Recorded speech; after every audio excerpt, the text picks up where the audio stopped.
Now, as gunshots echo across the wind-swept, snow-covered reaches of the wild Northwest, Quaker puffed wheat and Quaker puffed rice, the breakfast cereal shot from guns, present the challenge of the Yukon.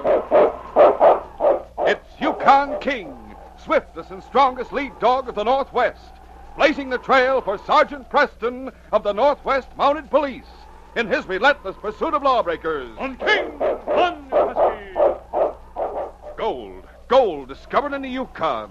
A stampede to the Klondike in the wild race for riches. Back to the days of the gold rush. With Quaker puffed wheat and Quaker puffed rice, bringing you the adventures of Sergeant Preston and his wonder dog, Yukon King, as they meet the challenge of the Yukon.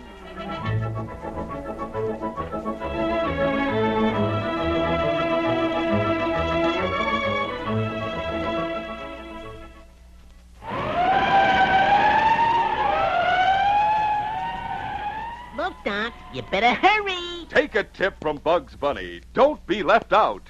Don't miss this chance of a lifetime to get 5 all-new, brand-new, pocket-sized Bugs Bunny comic books. All yours, if you hurry, for only 15 cents and 1 box top from a package of delicious Quaker puffed wheat or Quaker puffed rice. This is one of your last chances to hear about it. Keep listening.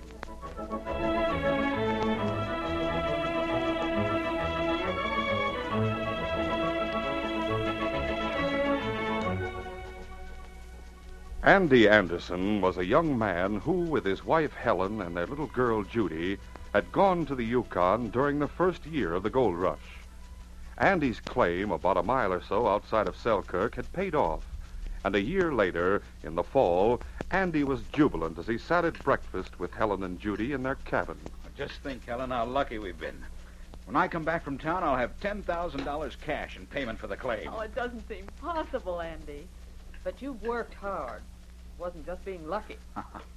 Well, I could have worked just as hard on a poor claim and had nothing to show for it. Daddy, are we really going back to Seattle? Are we? We sure are, Judy, honey. The last boat for the season leaves for the States the end of this week, and we'll be on it. Oh, incidentally, Helen, Mr. Lewis says he'll give me something extra for my horse, too. Oh, that's fine, Andy. Of course, we can use both the horse and the cabin until we're ready to leave. Oh, there's Nipper wanting to come in. Nipper, you're a bad dog. How dirty again. Everybody says Nipper is a mixture of all kinds of dogs. But I think he's the best dog in the whole Yukon. I don't know how Nipper will get along with a dog team. So far, he's led a lazy life as Judy's pet. But Mr. Lewis is going to try to have him broken to harness this winter. Daddy, what do you mean? We'll be in Seattle, and so will Nipper. No, Judy, Nipper's not going with us. He's included in the sale price of the claim, and the papers have already been signed. Nipper's a large dog, not the kind to take into a big city. Daddy, Nipper's my dog. You said so when you brought him to me. If Nipper doesn't go to Seattle, then I don't want to go either. Judy, don't talk to me like that. He's my dog. You didn't have the right to sell him. I won't go anywhere without Nipper. I just won't. Judy ought to be punished for talking like that. Wait, Andy. Helen, you can't let a child talk like that. It's disrespectful. Well, a child has certain rights, Andy. And remember, you did give Nipper to her. You mean to say you think we ought to take that big dog to Seattle with us? I haven't said that at all, Andy. I realize a crowded city isn't the place for a dog like Nipper. But I do think you should have explained to Judy before you made the agreement with Mr. Lewis. Nonsense. She's just a child. She'll get over it. I still don't like her show of temper. But if you want to overlook it, all right. As far as I'm concerned, Nipper now belongs to Lewis. Maybe we ought to think it over. Maybe we could manage with Nipper in Seattle. And I feel sure Mr. Lewis would let you have him back if you paid him something. Don't talk foolishly, Helen. You're making a mountain out of a molehill. Once we get on the boat, Judy will forget all about Nipper. Well, I better get my horse and stop at town.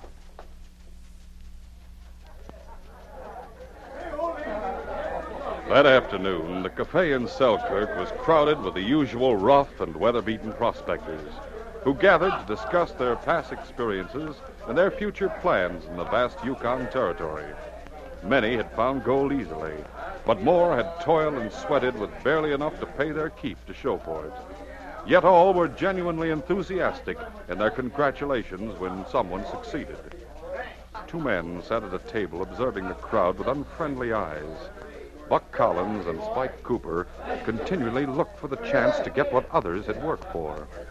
They listened to a conversation a short distance away. Oh, we're sure glad for you, Andy. Being able to sell your claim and get enough to start you in business back in Seattle. Yeah, I wish I was going on the boat, too. That's all right. You deserve what you got, Andy. 10,000, wasn't it? Hey, did you hear that, Spike? Yeah, listen. I just settled the deal today and got the cash. In 2 days, we'll be on board the Yukon Queen sailing back to Seattle. I guess your wife is glad to get away from the cold winters up here. To tell the truth, so am I. It's getting colder by the minute right now. I bet winter will close in within another week. But we won't be here to suffer through it with the rest of you roughs. All right, Andy. But you know the custom here in the Yukon. When you hit it lucky, the treat's on you for the house. Eh, boy? Yes, sir. I haven't forgotten. That's why I came in. Put in your orders and I'm paying. Step up, everybody. Andy Anderson Street. Spike, that young gent has 10,000 in cash. Yeah, Buggy. I guess we were both thinking the same thing. We could use that 10,000. Uh-huh. That's what I mean. You think he's carrying it with him? That's a lot of cash. Maybe he's left it in the bank. He's taking the boat day after tomorrow. I doubt if he'd open an account for that short a time. He probably has it in paper money. These fool prospectors are all careless with their money anyway. But that would make quite a wad. You don't seem to be carrying a bag or anything. They print paper money in big bills, Spike. He could carry 10,000 in big bills in his wallet. Hey, let's go over there and watch when he pays for the treat. All right. Hey, let's go to set you back plenty of cash for this crowd, Andy. That's all right, Joe. There, take it out of there. Hey, look. His wallet's bulging. That's $100 bill he put on the counter. Yeah. Let's get out of here, Buck. We got something to talk over. Come on.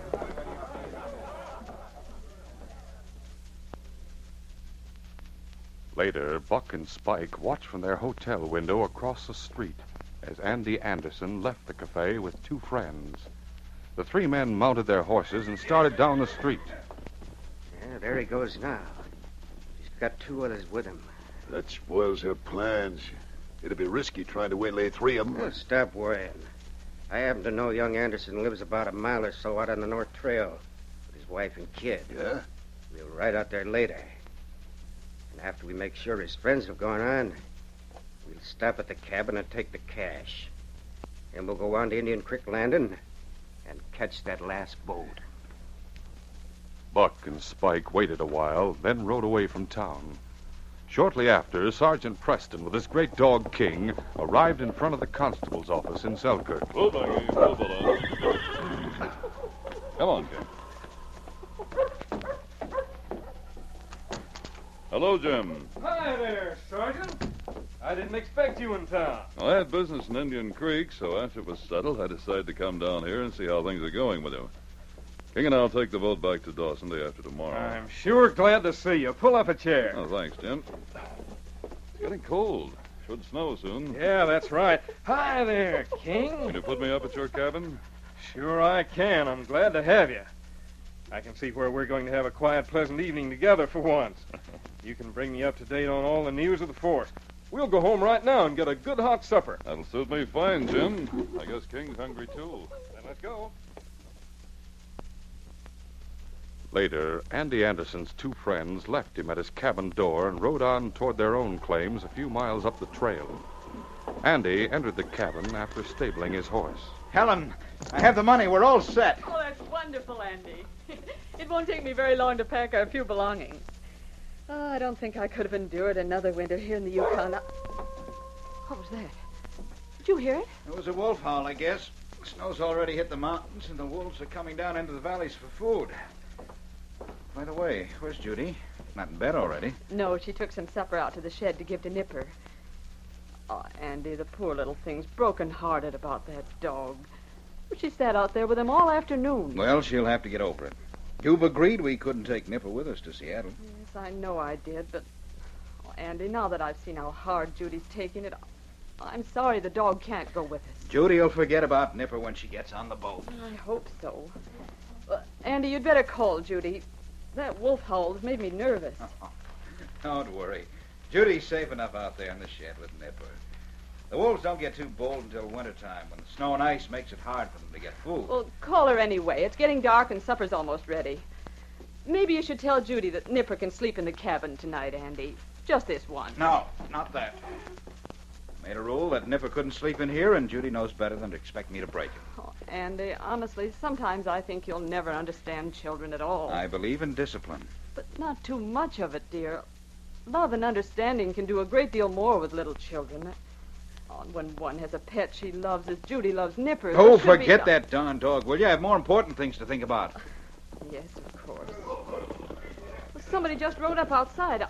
I wonder who it is. I don't know, but I'll soon find out. Hi there. Come in out of the cold. Thanks, mister. We were on our way to Sunshine. The wind sprang up and it got so cold we thought we'd stop in to get warm. We're just about to have supper. Won't you join us? Just a minute. You said you were heading for Selkirk? Yeah. Didn't I see you two sitting in the cafe in town this afternoon? What if we were? Nothing, only I wondered why you lied just now. There's no reason why We you... got a reason, Anderson. We sure have. Hey, what's the idea? Shut up and hand over that wallet you got in your pocket. Oh, Andy, they've come to rob us. Well, they won't get away with it. I'll show you. Oh! Keep quiet, lady, or you'll get hurt. Now, Spike, you get some cord while I get the wallet. We'll try them both. By the time somebody finds them, we'll be far away with the cash. We'll continue our story in just a moment.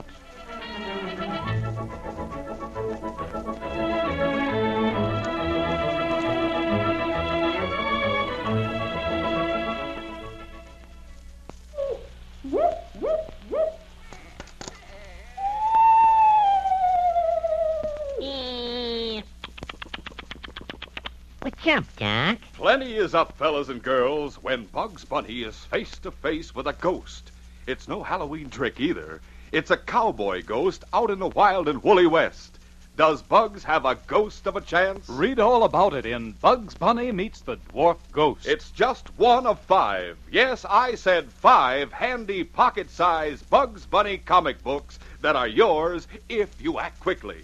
Yours for only 15 cents and 1 box top from a package of Quaker puffed wheat or Quaker puffed rice. The famous, delicious, nourishing, ready-to-serve cereal shot from guns. Look, Doc, you better hurry. Yes, as Bugs Bunny says, hurry, get going. This is one of the last times we can make this offer on the air. You've never seen or read these Bugs Bunny comic books before. You can't get them anywhere else. They're just off the presses, all new. All different. All complete. Yes, every story is complete in each 32-page book.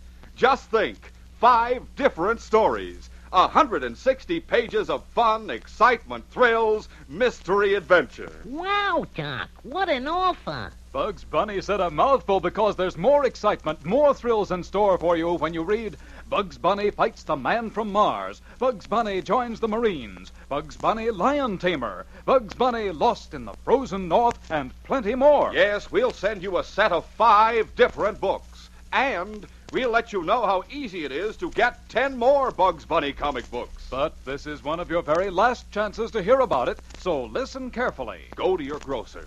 Buy a package of Quaker puffed wheat or Quaker puffed rice. Then cut off the top of the package. Write your name and address on it, and send it along with 15 cents, only 1 thin dime and a nickel, to Bugs Bunny, Chicago 77, Illinois. Don't wait till it's too late. Do it now. We'll send your complete set of 5 Bugs Bunny comic books at once. Send only 15 cents in coin, your name and address, and 1 box top from a package of Quaker puffed rice or Quaker puffed wheat. Mail to Bugs Bunny, Chicago 77, Illinois.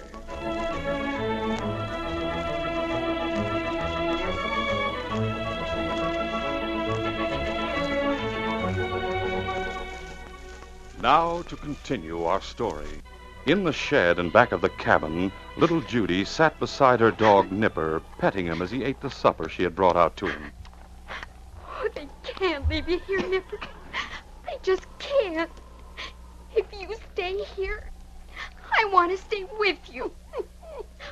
Daddy thinks I'll forget you, but I won't ever. I think it's mean they won't let me take you with us to Seattle. Shh! Quiet, Nipper. Daddy doesn't like it when you bark or growl. I have to go inside now, but I'll come back and say goodnight, Nipper. I'll come back, Nipper. Honest. As Judy walked toward the cabin, she shivered in the cold wind. Darkness had settled early. The lamp in the cabin window threw a patch of light on the ground ahead of her. Reaching the window, Judy paused to see if her father was inside. The sight she saw caused her to stand paralyzed with fear. She saw her mother and father tied hand and foot on the floor, and two rough-looking men going toward the door. In another moment, Judy heard them go out. Yeah, it was easy, like I said it would be. Yeah, I shot that guy plenty hard in the back of the head. He'll be out cold for a long time. And I hope you didn't kill him. I don't want to be hunted for murder. Don't worry. I made sure he's alive. By the time they're found, we'll be far away from here. Come on, let's go. Hey, wait a minute. We gotta go back. What for? They had a kid, remember? Little girl. She must be sleeping in that other room. We gotta find her and tie her up, too. Good thing you thought of it. Let's go back there. Judy turned from the window and fled back toward the shed. We have to get away. We have to get away, Nipper. They'll kill us if they find us. Here, I'll untie you. There. We'll go to town for the police. They'll get those bad men. Oh, we mustn't let them catch us. We mustn't. Come on, Nipper. It was about an hour later when a friend of the Andersons stopped at the cabin to wish them luck. After knocking several times, he opened the door and entered. Holy mackerel. They're both tied and gagged. I'll soon have you undone, Mrs. Anderson. There. Oh, Ned. Oh, Ned, they've hurt Andy. Now, take it easy. I'll get him untied, too. I'll help. Who did this, anyway? Two rough men who stopped here about an hour ago. Andy talked to me. Helen, I'll be all right. They stole all our cash. We better get the constable right away. I'll get some water and a bandage. Andy, Judy hasn't come in. It's a good thing she wasn't in the cabin. I guess she fell asleep out in the shed with Nipper. Look, Helen, I'm all right. I don't need that bandage. I'll go get Judy and bring her in. Then I'll go to town with Ned and get the constable. I'm sure sorry this happened, Mrs. Anderson. Just when things were going so good for you. I know. I guess we should be thankful we're still alive. They had guns and... Oh, it was awful, Ned. Oh, poor Andy. He'll take the loss of his money very hard, I know. Can't blame him for that.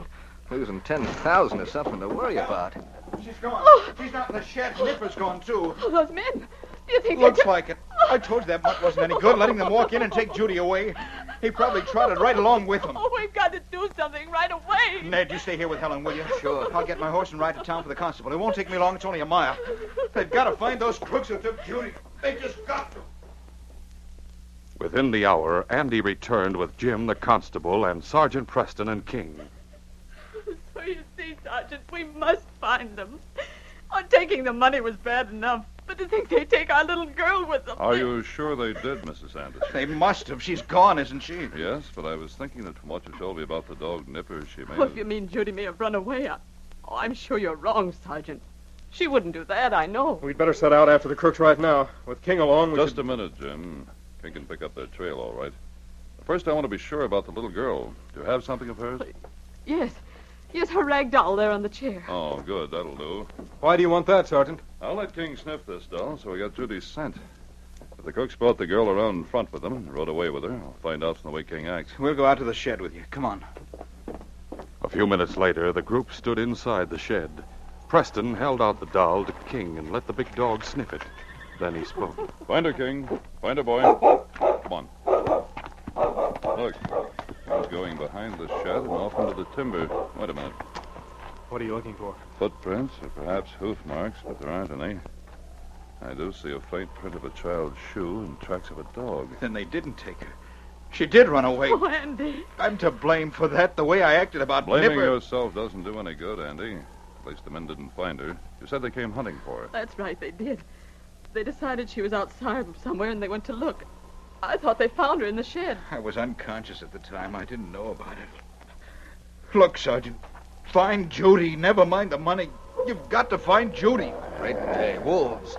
If the little girl... Oh, Ned, don't think of such a thing. Ned's right. If those wolves get after Judy, you've got to find her, Sergeant. Jim, let's get our horses, and we'll trail Judy with King's help. Later, we'll come back and pick up the trail of the crooks. All right, let's go. I'm coming with you. I'll get my horse. Meantime, little Judy had run with Nipper at her side until she was out of breath. When she stopped to rest, she looked around, frightened. Oh, Nipper. I'm afraid. It's getting dark, and this isn't the way to town at all. Oh, but we have to get to the constable. We have to. We'll walk now, but you stay close to me, Nipper, because I'm awful scared. For almost an hour, Judy wandered with Nipper at her side. The sparse timber loomed like threatening dark figures, and the cold wind sent shivers through her small frame. Finally exhausted, Judy sank down in the shelter of a shallow cave at the base of a cliff. Nipper lay down beside her. Then the little girl snuggled against his warm, furry coat and slept. It was Nipper's barking that awakened her. Nipper, what's the matter? I wish I was home. Oh, it's wolves, Nipper. I know it is. Oh, don't let them hurt me, Nipper. Oh, don't let them. Unknown to Judy, the wolf pack was gradually coming closer. Presently, one of them howled nearby. Oh, Nipper, they're close. With a cry, Judy pressed back into the shelter of the cave and hid her face in her arm as Nipper sprang out with a fierce growl to meet the nearest wolf.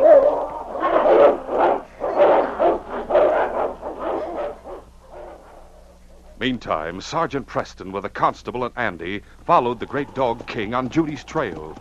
They had ridden for about half an hour when King, a short distance ahead of them, stood for a moment listening. Hold, Blackie. Hold on. What is it, King?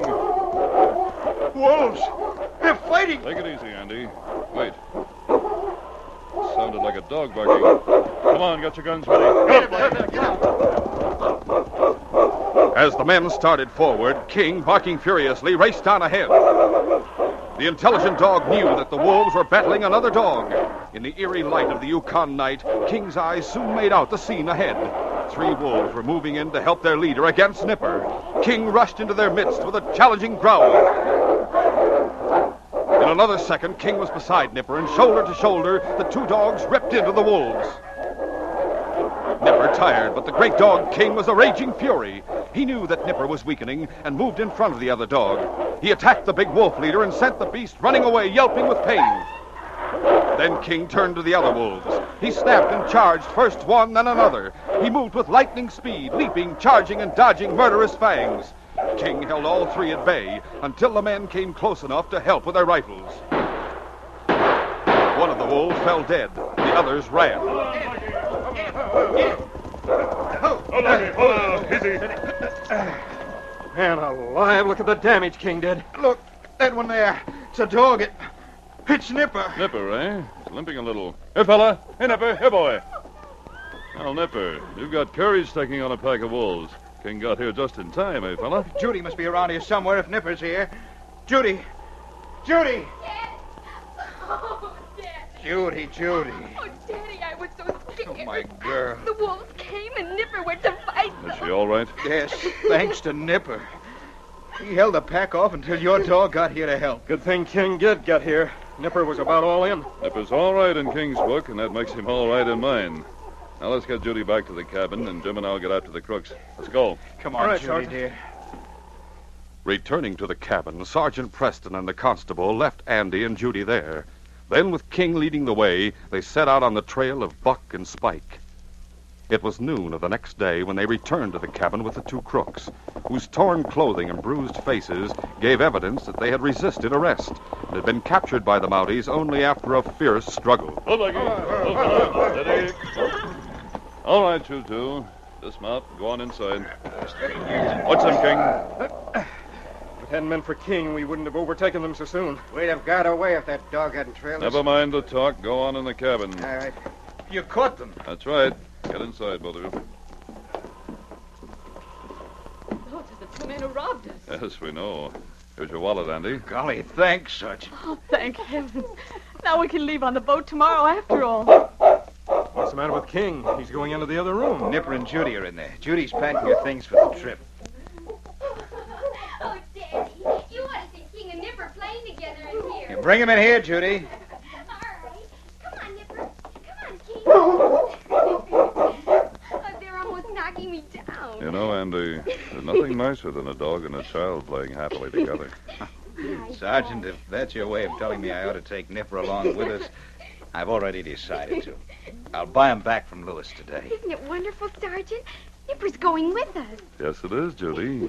You see, I feel the same way about King as you do about Nipper. We'll get these crooks back to town now, Andy. You and your wife and Judy can come in this afternoon and appear against them.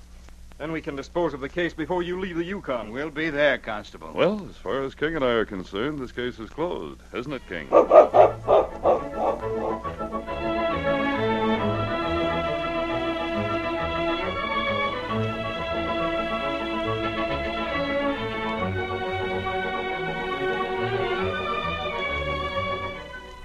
In just a moment, Sergeant Preston will give you a preview of Wednesday's adventure. Look, Doc, you better hurry. Bugs Bunny is right.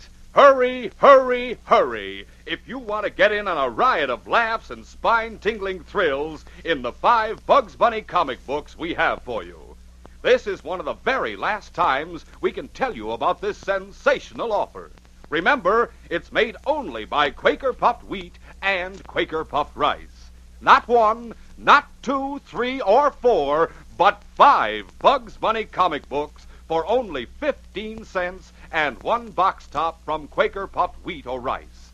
Each book is 32 pages thick, so with 5 of them, you get 160 pages crammed with action. Each book is a complete story, and they're all stories you've never seen or read before. Yes, we'll send you a complete set of 5 books, plus full information on how easy it is to get 10 more. Send for yours now while there's still time. Send 15 cents in coin, not stamps. That's all, just 15 cents, your name and address, and 1 box top from a package of Quaker Puffed Wheat or Quaker Puffed Rice. Address your letter to Bugs Bunny, Chicago 77, Illinois. I'll repeat that. Send to Bugs Bunny, Chicago 77, Illinois. Listen Wednesday when Sergeant Preston and Yukon King meet the challenge of the Yukon in the case of the bear trap. I left King to stand guard in Wayne Baxter's cabin to protect Wayne's furs from thieves. As I shoved on, I didn't realize I was leaving King to face danger and death alone. The adventure that followed was one I'll never forget. Be sure to hear this exciting adventure Wednesday. These radio dramas, a feature of the Challenge of the Yukon Incorporated, are created and produced by George W. Trendle, directed by Fred Flowerday, and edited by Franz Stryker. The part of Sergeant Preston is played by Paul Sutton.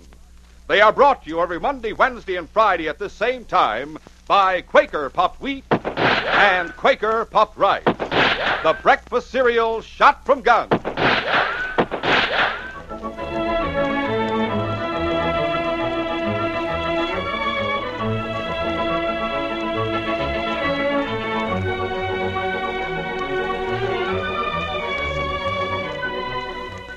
This is J. Michael wishing you goodbye, good luck, and good health from Quaker Puffed Wheat and Quaker Puffed Rice. So long. This is ABC, the American Broadcasting Company.